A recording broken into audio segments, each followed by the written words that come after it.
And we are back. We have a super special guest today. She is an actor, she is a producer, and she has portrayed multiple superheroes in multiple different universes. So she's pretty much the perfect guest for this show. ELYSIA ROTARU, thank you for coming on. Thanks, Brady. Thanks for Yeah. having me. So We're fun. gonna so you've got like a massive list of comic book credits. I've known you for a few years, and I've known about some of them. I didn't even realize until I looked at your IMDb how many different comic book related shows you've been on. But before we dive into that, obviously this is a podcast about fitness, so I want to hear a little bit about your fitness journey. And coincidentally, we actually ran into each other at the gym like three Yeah. hours ago. I know. Which was not planned, but we did. Yeah. So I know But you're like, yeah, I know you're legit because I just did see you at the gym. So that's really good timing. So what kind of got you into exercise? Did you play sports growing up, or how did your fitness journey kind of begin? yeah, I think it's funny. I was like thinking about it in the shower today, though. I was like, oh, I wonder what we're going to talk about. And like, for sure, that's the question. But it was more, yeah, I guess I didn't grow up in like a super athletic family, but I grew up in a way that was like organically athletic in a sense. Like I would help my dad with renos and push a wheelbarrow full of concrete cement blocks and dig ditches and stuff like that. Do you know what I mean? Like lift bags of sand. Did Like you grow up on my like a dad. farm? Were you on a farm? No. Oh, We just grew up in we grew up in Wally. We had like a property though, but my parents built the house. So it was constantly in like a state of renovations. Like my entire youth, that's all I remember is like things were just constantly being fixed or made. So I was always lending my dad a hand. So it kind of I say like organic that way because like I never went to the gym. I didn't actually start going to a gym until like my like late 20s. I had like a gym phobia, like a gym fear of like, I yeah. don't know what to do. People are staring at me. There's hot people in here that I'm staring at. Like, do I look stupid? I don't know form. Like, I just had no idea how to. And to this day, I still feel like there's that I've never had it anywhere else in my life in performance except at the gym. I'm Yeah. like, oh my God, am I fucking doing this right? Like, I just don't know. It is the one place that I'm like, I think the most uber self-conscious ever. It, Like, it's so stupid. And I don't know where it comes from. It's because I think I never had it cultivated in me from a young age. Even in high school, like, yes, I was super athletic and was on the track team and played sports. Yes. And like yeah. did all these things, but I was like naturally like an ox. Like I was like weirdly strong, but I never really knew how to do a good push up Yeah. or like run properly. So when you would see me run on the track team, I'd be like, what the hell is that girl doing? Yeah. So I never had coaches like that. You know what I mean? It just wasn't part of my culture growing up with my family. Yeah. So I had to source it out myself and honestly, not until like my late 20s did I start like meeting trainers and oh, this is a deadlift and this is where your hands go and like okay, like it was just so backwards. So I it makes I me well, laugh like I think just it's great that you say that actually because I think that that's probably most people really. Most people that don't currently exercise or don't go to gyms are probably a bit intimidated. I feel the same way. I've been exercising for a majority of my life. I've been working in fitness for many years, and I still feel like self conscious sometimes when like John Cena is working out 5 feet away from me and he's right, like 5 times as big as me, right? So right. that's really normal to feel that way. But it's interesting that you're such an experienced actress who's used to having 100 people on set stare at you while you're performing your scene, but then No still problem. feeling that way in the gym. Yeah, Yeah, that's no cool though. problem. Like I'll do that, but like put me in a gym. And I think it just comes with the territory. Like I don't know how to own the space in a gym. Like Yeah, sound booth, no problem. Sets, theater stage, sure. But like it's just still a place that I'm so uncomfortable in because it's never been a place that I've I guess like really excelled at, if that makes sense. Like for me, fitness has been always like a struggle in a way where I've had fitness goals, but I've never really had proper fitness goals. Like I'll screenshot like a hot chick from Instagram's bod. And then I'm like, yes, like let's get this. And I'll show it to a trainer I'd be working with. And he's like, all right, like that's going to be like cutting down, like bulking up, Yeah. cutting down. And I'm like, what does that mean? Like macro counting your food. And I'm like, I don't know. I don't like, it's too much for my Yeah. system. So it's, I think that's where it stems from. It's like, I see all these like hot babes and dudes at the gym. And then also I'm like, how many of them are on steroids? Do I need that? Like, where's my human growth hormone? But Right. like genuinely thinking like, wow, like, is that achievable? Because you just don't know. And like it's genetics. And so it's like it's for me, it's like a mind trip because it's Well, this is still good. like I think this is good to talk about because yeah. I think a lot of people go through this. So it's Oh yeah. normal to think of. So when you started working with trainers and stuff, did you start Yeah. to feel more comfortable? Did you start to more enjoy going to the gym, or was it still Like something that you weren't loving? I did because as I got busier in my life and career and just more on my plate on those aspects and like relationships, like I needed that. But then I think the detriment of it was that it just enabled me to still learn, to not learn. So like I still don't know, like I was training, with a wonderful trainer here in town for a little bit. And it was just like, great, here's your program. And I'm like, great, but none of it would retain because it was like you train people as well. Like Yeah. you're kind of guiding that person, Right. right? And you have your tablet and vice versa. So it wasn't like it was a muscle memory kinesthetic thing of like rotation. You know what I mean? Like a program that like is just verbally said and then put into your body, like a choreographed dance routine. It's not like that. Right. It's like, here's your thing. And then you progress on this. So none of the workouts like stuck in my head.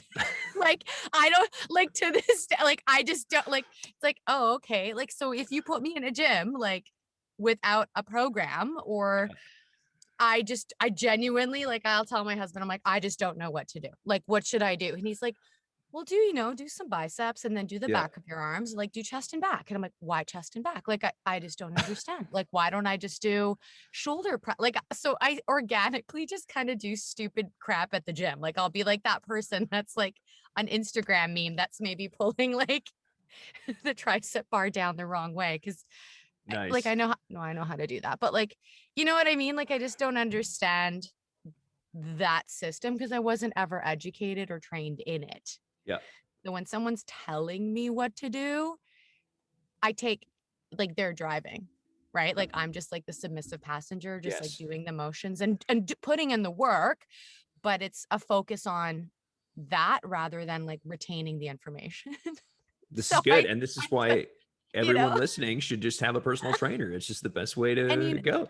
I wish there was a system within our healthcare here in Canada and in the States that would allow for that within our care. Like I Absolutely. genuinely like yes, physio is wonderful, blah blah blah, like massage, chiro, great, but it would be so lovely to have a little blanket bubble of like, do you have a PT? Great, like just put that in there because I think it's so invaluable when you start working alongside someone like yourself that's trained and that has like different levels of training for different things Mhm. because it does empower you to feel for me a little more confident in those settings. um and there's so many apps right now too that are like Yeah. great, but if you still don't know the mechanisms of the machine you're on or like weight conversions, which I'm so bad at math at, which probably also screws me at the gym. Like, I'll go like, how much does that bar weigh? And Yeah. like have to do math and it like takes me 10 minutes to set up a thing. And it's just like weighs on me. You need Pun a intended. calculator. Oh yeah, dude. Yeah, Like I can't do math. And so it's just those things too. So it would be great. Like, but for sure. will the I think that system allow for it? I don't know. it should, it should. It's a really great point because it's preventative too, right? The people that are exercising are typically using the healthcare systems a lot less and Yeah. stuff too. So it actually Yeah. makes a lot of sense financially. We've talked about it internally in the industry a lot. So Oh wow. you mentioned I mean, I don't know if it's going to happen or not, but we have certainly talked about it, and I know there's Put people it kind out of there. lobbying for it. But Yeah, yeah. you mentioned being at the gym and seeing all these hot people, Yeah. and it's Now, you've done a lot of shows on the CW, which is pretty much Yeah. the network of hot people. So when you do a show on the CW, which has a lot of beautiful people on there, what's the pressure like to sort of look a certain way, especially as a female performer in the industry? I feel like that was such a lifetime ago for me as well, because I've almost like capped myself on that network. But I mean, in my 20s, when I started acting late anyway. So I was like 22 when I started working professionally on film and camera. So, or on TV. So it was just like, I didn't really understand it until a little bit later, or like see it like almost this like weird elephant in the room, Mhm. almost like the Cactus Club syndrome. Right? Like, if, people in Vancouver know what I'm talking about. Like, it was like you'd walk in, and I used to work there. So, like, Yeah, you'd walk in and you're like, oh, all right. And then I guess that network also holds that standard. But it's like the, I don't know. It's for me, because I didn't really see it that way until I was like kind of out of it a little bit. And then as I got older and started auditioning for more, I was like, oh, interesting. I'm getting auditions for these roles. Like you get put in a box, which is really fascinating. And then I think it's up to you to maintain whether you want to play in that box and in that sure. container, and maximize it, or move on, or like what I think it's all dependent on POV as well, right? Because like I don't really see myself like as one of those people, but it's like, okay, but people from the outside are like, but you are like, you're on that network and like Right. you're hot or whatever. And I'm like, okay, thanks. Like, all right. But it's everyone's perspective too. So it's like, well, has the network changed their views or their vision of certain things? And I think they have. Like, yeah, I think back in the day there was like, this is how it looks aesthetically or whatever. And it's a shift that's happening within the industry on so many fronts. Sure. But like for me, it was a little bit of like more just personal. Like, okay, what are my sizes? Like, do I still fit in? Like, are my sizes a size 4? Like, have my boobs changed? Like, what are Mhm. my measurements? Because you get the call and you're like, okay, here's your drop sheet for your measurements. And like, so for me, it was more just an ideal of maintenance, just to keep it easy and simple, and just for the stamina. Like, I wanted to make sure that I could maintain long hours on set. Yeah.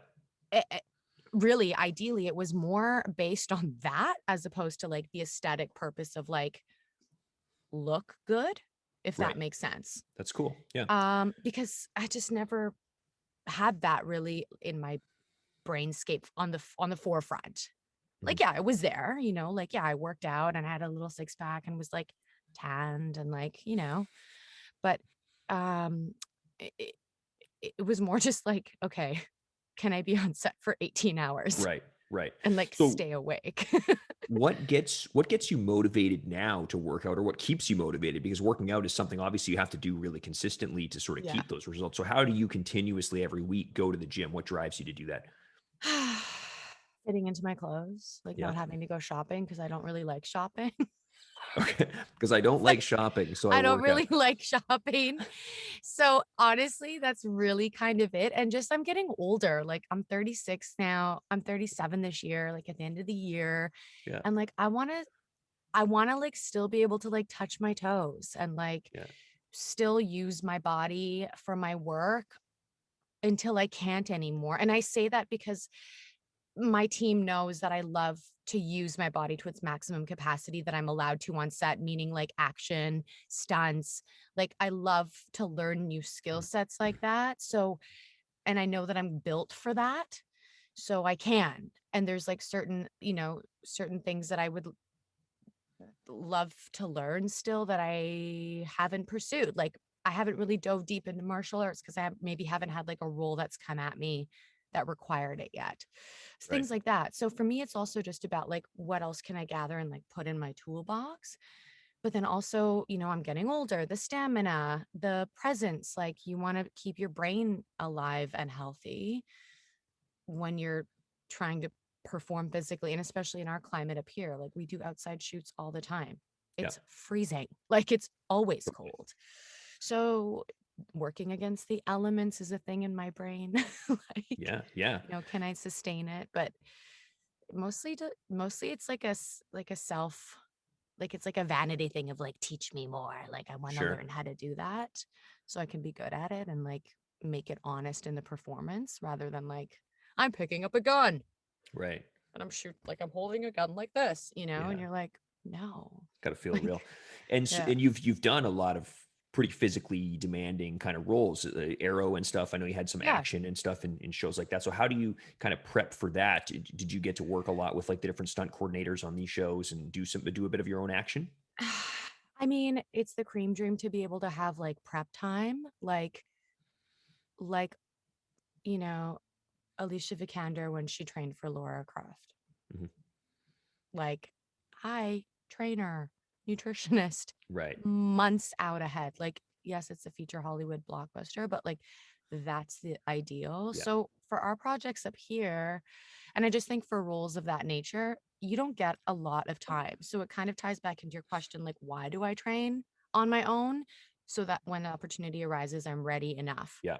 Totally. right? Because we don't have that luxury here. Like, I'm not an A-lister. Like, I don't have like a meal planner and nutritionist and like a coach that I get to train with before a project for 4 months. Like, Yeah. it's not in the budget.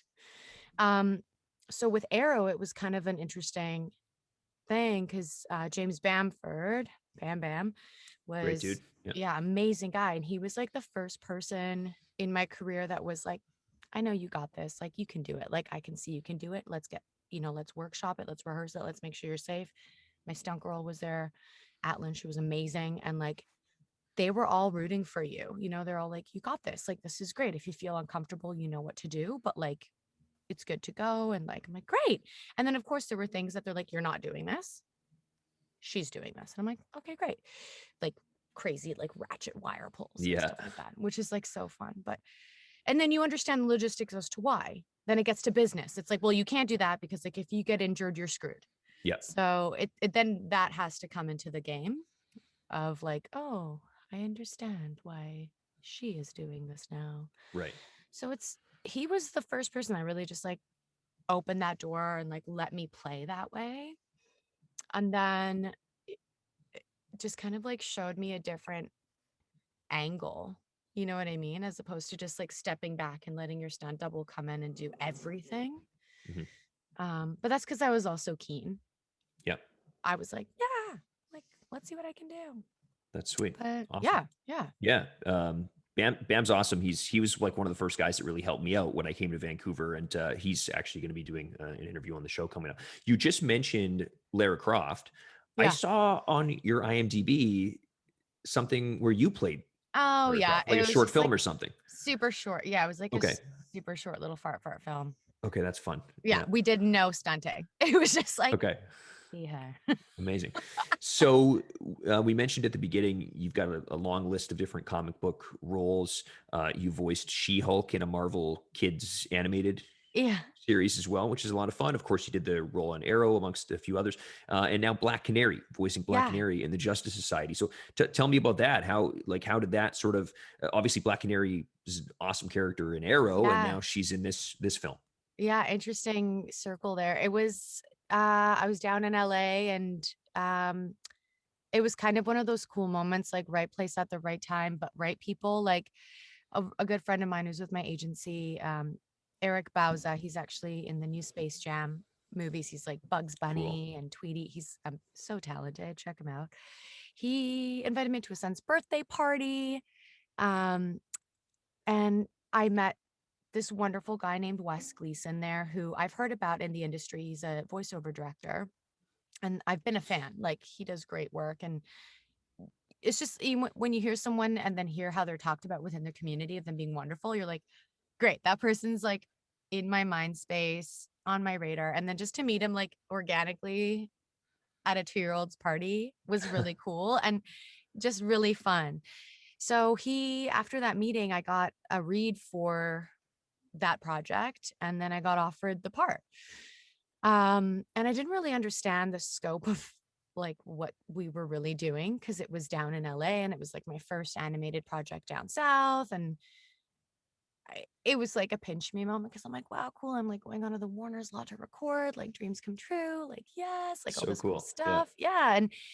And it, but I treated it just like a normal session. Like you go and you do the work, you meet these people, and you go home. And then bam, like 2 years later, there's this rad project, and then you find out who else is in it because you're recording alone for the most part. Oh, okay. Yeah. Because it's a huge film. Like it's a lot. I mean, huge in terms of length. Like you're doing the whole project almost front to end Yeah. in one session. So yeah, it was kind of cool. Like I was just like, oh, Yeah. amazing. Okay, great. And So now we're here. when you do, yeah, and I'm super stoked to see it. I haven't seen it yet, but when you portray like a character like Black Canary, which obviously has a long backstory, and obviously these comic book fans are pretty rabid about their characters and stuff. Do you approach that any differently than you approach any other role? How does that go through your head? So I do like my basic research. And when I say basic, I try not to go in deep into the Alice in Wonderland holes too much because you just don't know.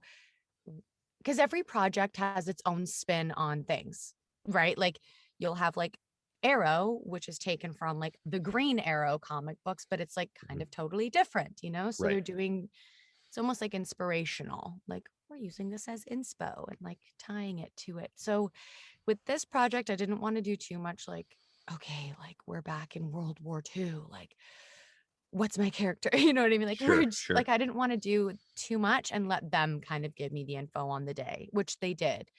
So, on the day, we kind of figured out more of the voice print, um, you know, how she would be different than the other characters. And this character is a little bit more like she's younger, she's edgier, she's got a chip on her shoulder. So I kind of wanted to give her not too much of a modern sound, but just enough where it was like she wasn't stuck so much in that era with a vocal print of that nature. So you can hear that a little bit when you see the project. I think maybe even in the trailer you might get hints of it, but yeah, it was just fun to get like bossed around by these guys and see all the art and like understand what the world they were trying to create and what they were trying to do with this spot. Yeah. um and then bring it to life and like Yeah. And I don't such know. a passionate fan base, obviously the Yeah. DC Comics fan base, as you know from being on Arrow and stuff. I saw also that you did an episode of Smallville Oh yeah, that was like back in the day. back in the Back in the day. day. Yeah, Yeah, that was like awesome. one of my first gigs, right? Like Yeah. what? And also Lego Star Wars. Mm-hmm. Sabine Wren, really Mm-hmm. cool character. Yeah, yeah. So eh, I guess yeah, I'm like, I guess Lots those of are really fun little fun nerdy. things. Yeah, I lots know. of I feel like maybe you've even forgotten about some of these through the years that you've done, but some of them are so cool. When you were growing up, what were you into? Cartoons or comic books, or what were you into that was kind of I think nerdy? that's my fault where like I love nerding out, but I never really nerded out like that. So I always find it really humbling and flattering when people dive into that nerd world for Yeah, me, but I'm just like, I don't really know. yeah, And that's my honest truth. Like I never really did comics and or like cartoons of that nature so much. The comics I read were more like Witchblade oh yeah, and like, Witchblade is awesome. Yeah, like aggressive comic books like yeah, and Spawn, like stuff yeah, like that. So that was more of the world that my brain lived in when I was young. And then of course like Looney Tunes and like the Tasmanian Devil and the Roadrunner, like I watched those relentlessly, but it's not really yeah, that kind of a fan base. Like yeah, that's like a Looney Tunes fan base.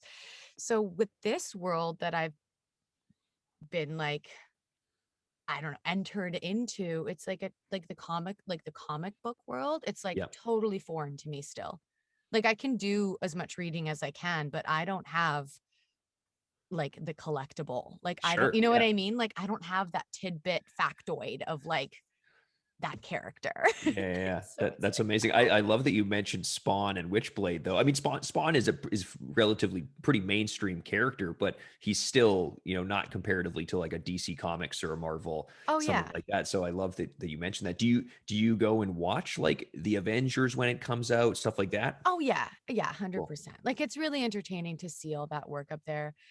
And then you're kind of like, oh, I wonder what it was like in the comic book, Yeah, and then if you can get your hand on something or like an image on Google of like, oh, for okay, cool. sure. That's kind of fun. Yeah, I So think it's a good gateway for people to kind of discover some of the comic books and stuff. If you like those movies, there's totally. so many more stories. If you like Black Canary in this movie or whatever, and you want to read more, there's Yeah. tons of books. And I mean, she's been in a lot of the cartoons and stuff now too, which is really cool. Oh yeah. Yeah. It's just, I always feel there's always that part of me where I'm like, "Ooh, I feel bad. Cause like I don't really, I'm not so deep into the fandom No, no, no, like no, no, no. myself. But I think as long as you're sort of just respectful of like the fact that there are so many people that are really deep into oh that, yeah. you Yeah. know, I don't like for me, like if I know an actor's playing a certain character, I don't care if they've read a single comic in their life. It's more about like what they bring to that Yeah. character, right? Yeah. Yeah. Which is cool because even when you are nerdy like me, you may know a lot about one thing, but you might not know a lot about Dragon Ball Z or the Avengers or Yeah. whatever, so no one's going to Yeah. know everything. Jumping back to fitness for a minute before we Yeah. go to our speed round, what do you have any sort of like advice for people that are maybe just starting their fitness journey? Because it was really interesting to me that you talked about how you were sort of like had a bit of a gym phobia and stuff like that. So how Yeah. does somebody kind of like get past that and even if they're whether they're going into a gym or not going to a gym, just starting some type of fitness journey? What would you say to them? I would definitely do something realistic. Like set a realistic goal, even if it's for that one workout. I think what I've witnessed in myself, but also with other people, is like their goals are almost too far down the line that you don't have like it's all the way back here, Yep. but it's like let's just do this one and then check that off and then add 5 pounds and then check Sure. that off. You know what I mean? And I think that that's a really healthy way to approach it. Um, especially if you just don't know what you're doing or you're starting out at the beginning, and like definitely have an accountability partner, be it a trainer, your friend, a pen pal, like I don't know, like a journal. I just feel like that's huge too. So Yeah. it's not just all on you.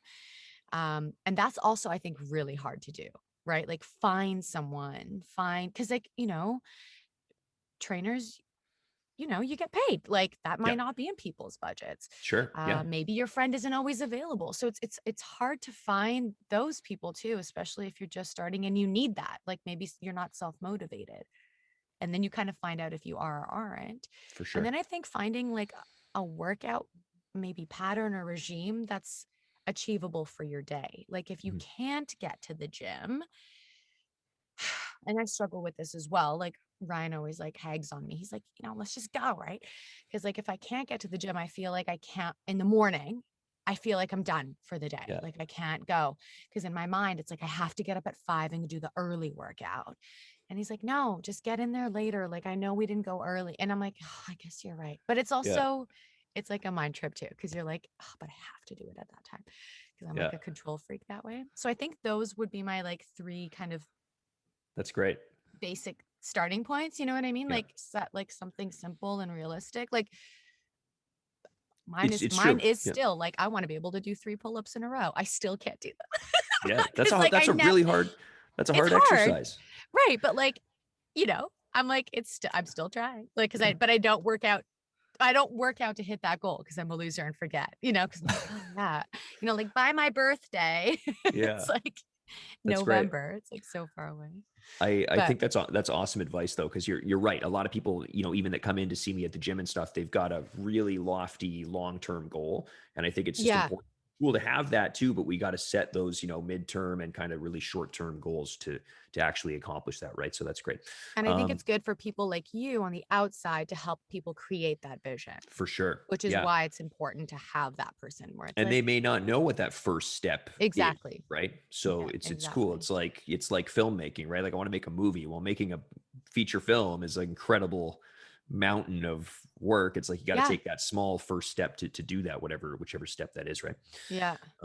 Cool. Okay, we're gonna go a little speed round. So this is fitness. So it alternates between fitness and nerdy questions. Okay. Okay. Okay. You kind of talked about this first one already, but what's your favorite comic book character? I really loved Witchblade. Witchblade is badass. Like, I I think loved actually her. you would make an amazing Witchblade. Actually, Thanks, I man. just say that. Yeah. So if they ever, I think that they did do a I think Witchblade they did. movie or TV show. So maybe for the reboot. I think it's probably time they reboot it. What's your favorite exercise? I really like deadlifts. Mhm. I don't know. I Badass. just feel really strong when I can accomplish it. I think the deadlift is like the best exercise you can do. You actually work so many muscles in your body. So as far as efficiency, it's like the best exercise ever. Favorite healthy meal? Steamed broccoli with butter and garlic. Great. Okay. Awesome. What's the best Marvel movie? This is like a really weird back and forth of questions, but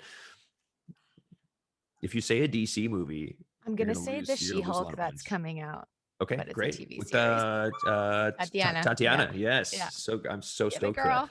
Give it, And girl. that's one She-Hulk to another She-Hulk. Yeah, man. What's your favorite cheat meal? Burgers and fries and ice cream. Okay, from anywhere specific or Oh man. Yeah, like like a good like something greasy, like a good pizza okay, or fries, like just like great, nice. Okay, who's your favorite Avenger? Pretty much Iron everyone in the Man? Marvel, yeah, pretty much everyone in the Marvel universe has been an Avenger at some point. So there's not really any wrong Like, is answers. But Iron Iron Man Man an is, Avenger?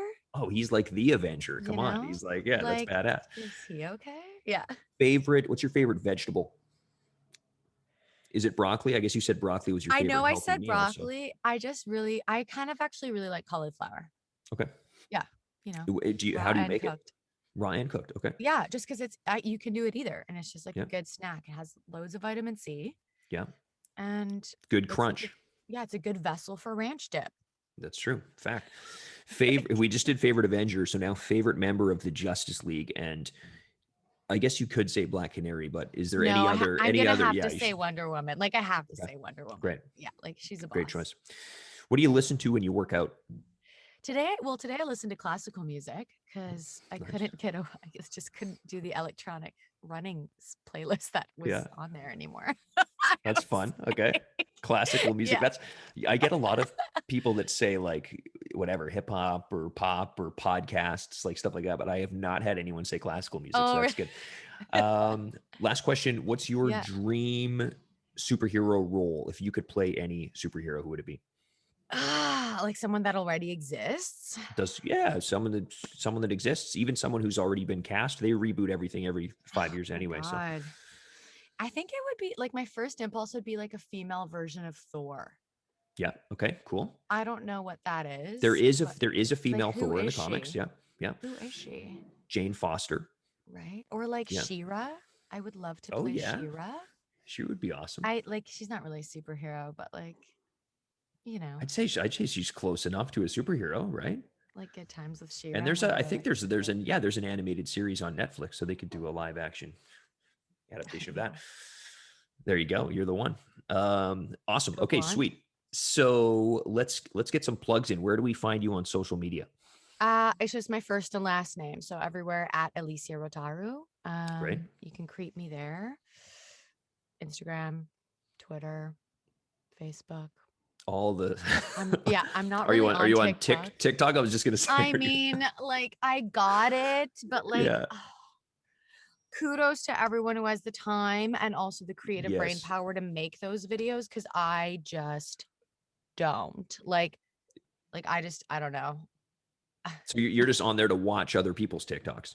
Not even like I'm just like, Okay. oh my God, like You're just I signed up. forgot about the app. Yeah, like I did Yeah. like and all the videos I have on there are like my dog. Yeah. that's the best Not even a content on the TikTok internet. video, but it's like not Yeah, a proper TikTok video, that's awesome. like, I don't know. Okay, sweet. Well, thanks for coming on. That was a ton of like great Thanks. advice and some good stories and some good superhero nerd chat. Yeah, great questions. Great Yeah. questions. Yeah. Thank you very much. Thanks, Brady. Have a good one.